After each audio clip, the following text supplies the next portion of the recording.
In this video, I'm first preparing my background for the painting using texture paste and a painting knife.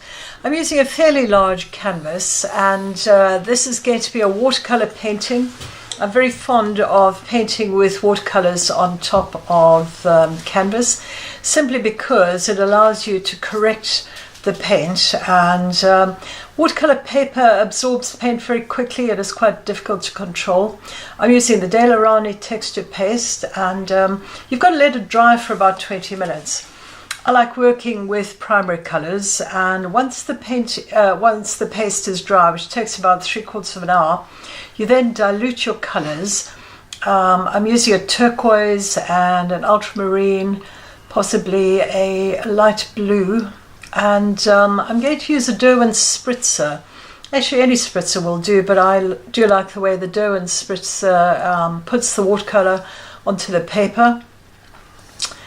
Once the paste is dry, it's quite a strange technique. You wet it completely, and then using a big wash brush, you apply the paint quite liberally. I'm also going to wet the texture paste where it's a bit dry with more water, and just really randomly put it on. The crevices created by the texture paste is what I'm after. They will create all sorts of interesting shapes, and later on I'll be picking out bird shapes from the paint. So I'm not actually painting on top of texture paste. I'm just allowing the various colors of paint to run into all the crevices, and it's a very adventurous way of painting. I do enjoy it. It's very unpredictable. I'm doing two things here. I'm putting in the background prior to actually painting on top of it, and that solves the big problem of whether you should put a background in or not. Quite like splashing the paint around. I'm tilting the canvas and allowing the colors to run very freely right the way across the canvas, and allow the paint to dry. It takes about 10-15 minutes. Then I've got a photograph of some seagulls that are fighting, and using a water-soluble pencil, which means you can correct it if you make any mistakes. Drawing with watercolor on top of watercolor is quite easy to correct. So I'm using a burnt umber watercolor pencil and just taking the idea of the seagulls fighting from the photograph, drawing in the outlines, and then later on I'll start lifting out the watercolor, and that will take me back to the white canvas. So using quite a stiff brush, clean water, I rub out the paint that I don't need in the shape of the bodies of the birds, and that allows me to see the subject and see if I've got the drawing correct. So doing the bird on the right, pulling out the color, building the body, and then having a look, see if I can see any other bird shapes in the painting. And what's quite interesting is the more you look, the more you see. So I've suddenly found a little bird's head under the main painting of the bird, and I'll lift that off and then come back in with paint on top of it all. I've got a few photographs of seagulls, so I'm just having a look at the head of the seagull, and I won't put the whole body in this one, but just do the actual the head and lift it out a little. I found another seagull head peeking out from all the splashing waves.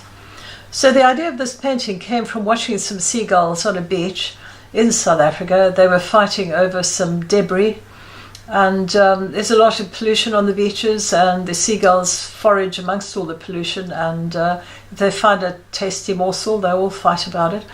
And I'm trying to capture the movement of the waves as well as the fight that the birds are engaged in.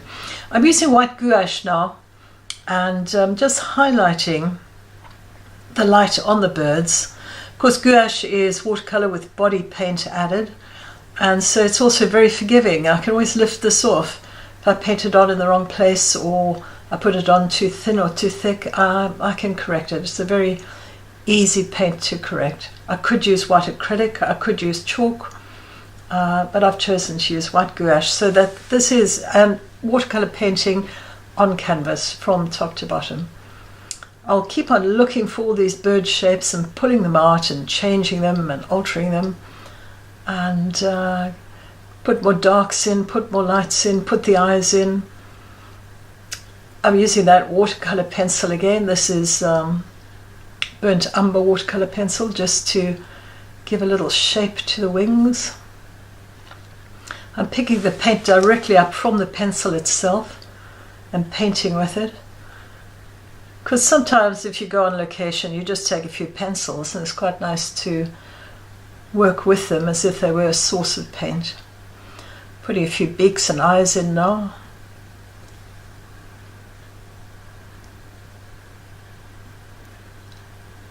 Add a few legs. Birds' legs are not particularly easy to draw.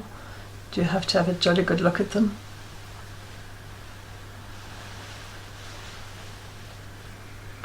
Just taking some of the wing a little bit darker in places, using the burnt umber, working on the eyes. These legs in the front are quite important. I've dipped the watercolor pencil into my water jar, and that releases the paint as well, so it gives me a darker line. This painting will be sprayed. Once it's finished, I use a spray varnish on top of it, and that seals it, and then it's ready to hang on the wall. And I'll keep working on this and doing more and more details. And here's the finished painting. I hope you enjoy it.